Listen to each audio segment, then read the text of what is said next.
Hello guys, welcome back to another video. Today I've got for you this beautiful Saab 9.3. Now as always I'm going to do a quick walk around just so you can see the condition of the car, and then we're going to jump inside and I'm going to show you all the interior features and gizmos and gadgets and everything that this car comes with.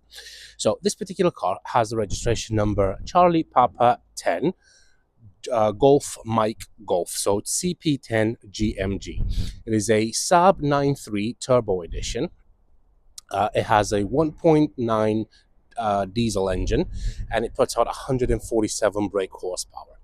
It was first registered on the 6th of May 2010, and it has a valid MOT until the 10th of October 2025.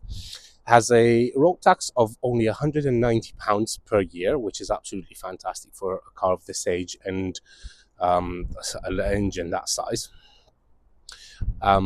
It sits in the insurance group 24E, and it puts out 137 grams per kilometer in terms of CO2. Fuel economy, you're looking at about 40 miles per gallon around town, 67 miles per gallon on a motorway run, with a combined fuel economy of about 54 miles per gallon. Has a top speed of 131 miles per hour, and it has a 0 to 60 time of 9.5 seconds, so it's pretty quick as well. The car has just been serviced as well, and like I said, it's got pretty much a whole year's MOT. It has only one previous owner, and it drives absolutely beautiful. The alloys are in good condition, as you can see, and let me just show you how the interior looks like. It does have a few little dings here and there, nothing major, but I do want to point out that it's got a few little dings. So body-wise, maybe I would say 8.5 out of 10. Interior, 10 out of 10. Interior is absolutely lovely. Let's just start with the passenger side and then work our way over to the driver's side. So over here, as you can see, you've got a really nice soft touch material, so it's very, very nice and plushy. So I mean, the whole car is made out of really, really good material. Even up here, you've got like soft touch plastic, so it's very nice, and you can see the quality pretty much everywhere throughout the car. You do have electric windows, both on the front and on the rear.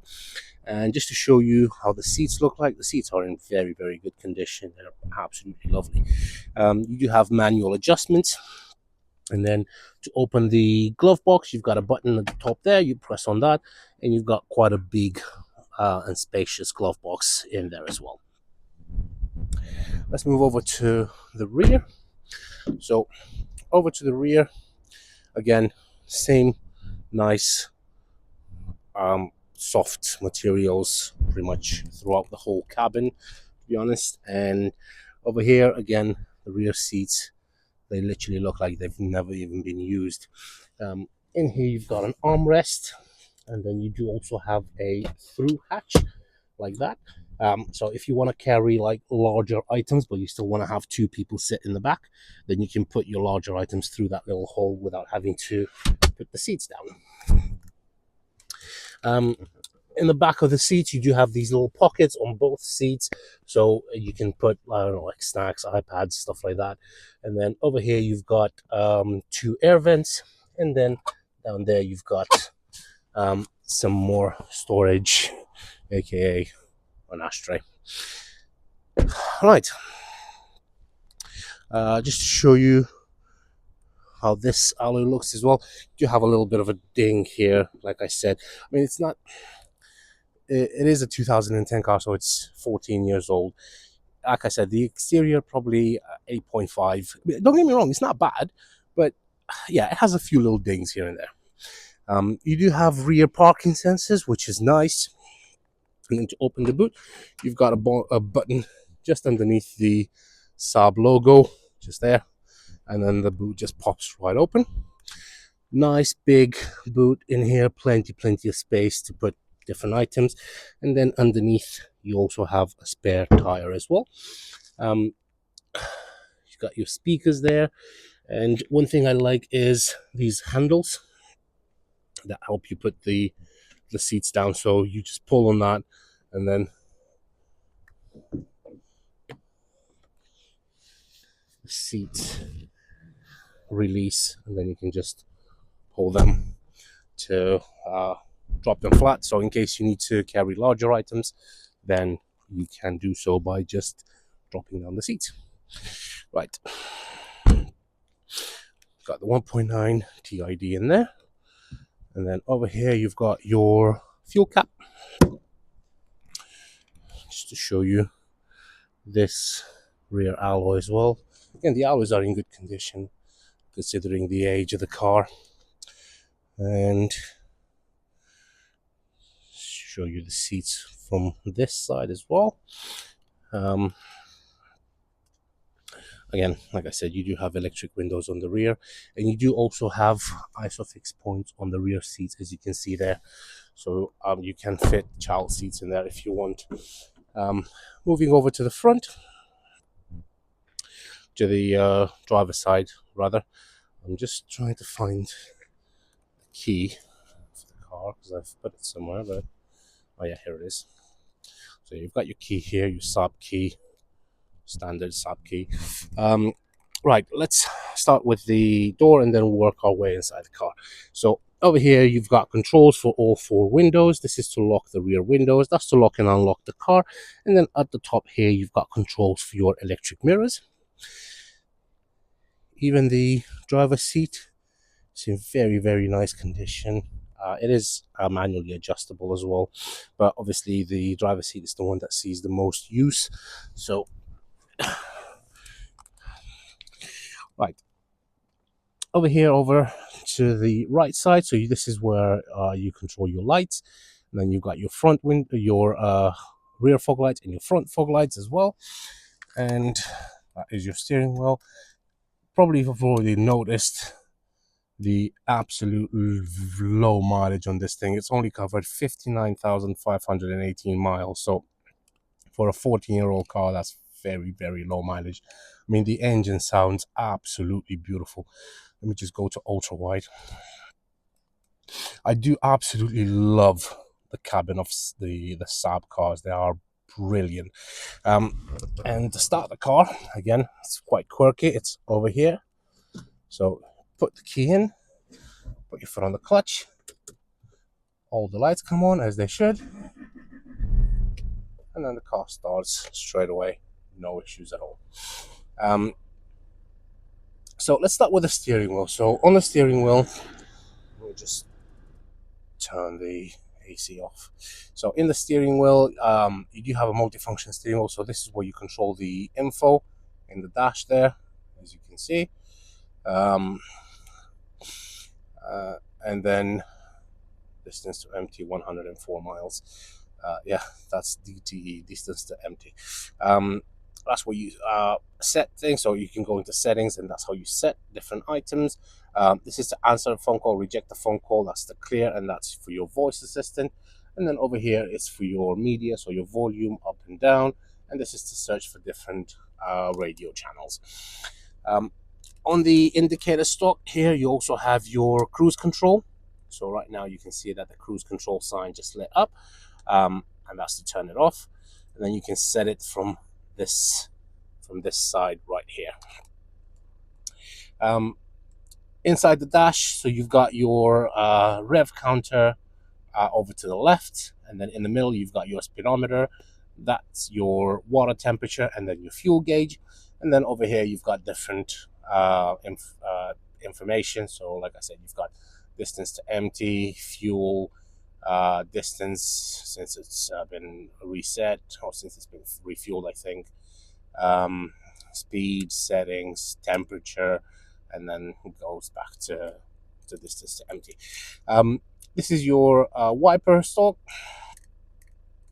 and then moving over to the center console, I do love the fact that the center console is actually orientated towards the driver, so it feels like you're in it feels like the whole cabin is wrapping around you as a driver, which is really nice, because obviously you're the one that needs to have access to all the buttons and everything. But it is very, very nicely laid out, and like I said, it is, you can probably tell from this side that it is orientated towards the driver, which is really nice. This is your radio, it's your volume. It's got a really nice sound system as well. It sounds beautiful. That's your menu, favorites. These are for your preset stations, traffic announcement. That's to eject your CD. Radio bands, seek tracks. That's if you want to turn it off. That's for uh, rewind and forward, CD auxiliary, and then you've got your auxiliary port over here. This is to change the intensity of the light in the dashboard. But one of my favorite buttons in a Saab is this night panel, which is beautiful. So when you're driving at night, obviously you've got these green lights showing everywhere. Everything is lit up, and it could be a bit of a distraction. But if you press this night panel, look at what's happening. Everything turns off. The screen in the radio turns off. The rev counter goes down to 0. That display turns off. Literally everything turns off. Obviously the car is still on, but everything is turning off. And the reason for that is because it will give you better visibility outside. The speedometer is the only one that still works, and there's a very, very faded green light behind it. Just enough so you can see what speed you're doing, but everything else around you is turned off. And then to get everything back to life, just press the night panel button again, and everything comes right back to life. It's absolutely brilliant. I love that. Over there you've got your air vents, and I know that air vents is not really something that it's worth mentioning because, well, air vents, nothing special, but there is something special with these, and I do love how they've made it. So I'm just going to zoom in because these actually have a little 3D effect. So let me see if you can see it. So see, as you're moving, it has that little 3D effect behind it. I know it's nothing too complicated. It's nothing fancy, but I am just very, very impressed by how beautiful they've made this. And it's not just that. It's they're all of them. They're all like that. Even over to this side. See how they create that. I just think it's absolutely beautiful the way that moves. So it feels like it's like an infinity tunnel, if I can say that. It's like an infinity tunnel where your air comes up from. It's really, really nice. I mean, again, air vents is not really something that people like to talk about, but they are very, very nice. Very nice. Yeah, I've covered the radio. Then over here you've got your very, very funky cup holder. I mean, you press this button and that just goes like, I mean, it's over engineered in my opinion. And then to push it, when you push it back, you can see all these start twisting just like that, and then you can push it in. It's over engineered. I mean, this whole car, I think it's over engineered, and it was years ahead of its time. And then over here you've got your climate control. That's the one I was looking for. So over here, this is where you select your temperature. You do have a dual zone climate control, so you can have a different temperature. The passenger can have a different temperature to the driver, which is really nice. Auto, it's a really nice feature. So let's say you set it to 21 degrees, you set both to 21 degrees, you press auto, and then what's going to happen is the car will keep that temperature inside the cabin. So if it gets too hot, it will start blowing cold air. If it gets too cold, it will start blowing hot air, and so on. And it'll just keep it at that temperature, which is really nice. Then again, this is where you select the speed of the fan. That's your front window defrost. This is where you want the air to come out from, so through the front air vents and down at your feet. And then this is for your recirculation button. Moving down here, you've got your AC. This is your hazard lights. That's your rear window defrost. And then you also have front heated seats, and they are heated on 2 levels, as you can see on there. And the same for the passenger. Down there, you've got a little cubby where you can put I don't know, like a wallet, phone, keys, stuff like that. But you also have in here, if you press there, you also have another cubby, aka ashtray. Again, that's the one on the rear. And then over here, you've got a 12-volt socket. And it doesn't have a cigarette lighter, but it's just a 12-volt socket. 6-speed manual gearbox. It goes through all the gears flawlessly. Let me just show you. So first, second, third, fourth, fifth, sixth, and then reverse. You have to lift, left, and up. And then you've got parking assistance active, so your parking sensors are working absolutely fine. I've already showed you this is your key. This is where your key goes, and then in here you've got another little cubby. And that also covers up just like that. You've got your handbrake here, and I do love the fact that they've the handbrake. If I was to put the handbrake down, it has the same design as on the other side, so you wouldn't know, if you look from the top, you wouldn't know which one's which. But that is the handbrake. Over here, you've got an armrest, which does extend if you need it, if you need to, just to give you a better hand support. And then and then up here you've got another 12-volt socket. So there's 12-volt socket over there, and there's another 12-volt socket over there, so there's plenty. Your rear view mirror is over here, and then at the top here you've got your interior lights, which work absolutely fine. And then over here you've got your sun visor, and it does have a vanity mirror with 2 lights on the side. And I think that pretty much covers the whole car. There's not much else I can tell you. It like I said, it drives absolutely beautiful. I actually love how Saabs drive. Just get this ultra wide. I'm just gonna go and park it now. I'm gonna park it next to my Vauxhall Insignia and Ford C-Max.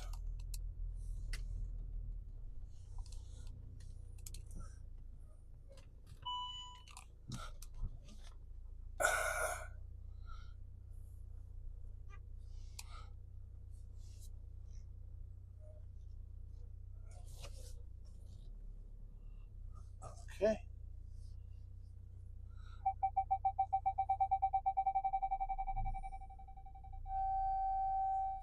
And that's my parking senses telling me that I am close enough. Right, that's pretty much it. If you're interested, don't hesitate to contact me. You can find me on 01684 355 032, or you can email me at vindemautos@gmail.com, or you can just go into our website, which is www.vindemautos.co.uk.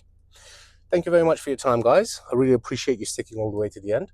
And if you have any other questions, just leave them in the comments. Other than that, have a great day, and I'll see you soon. Take care. Bye-bye.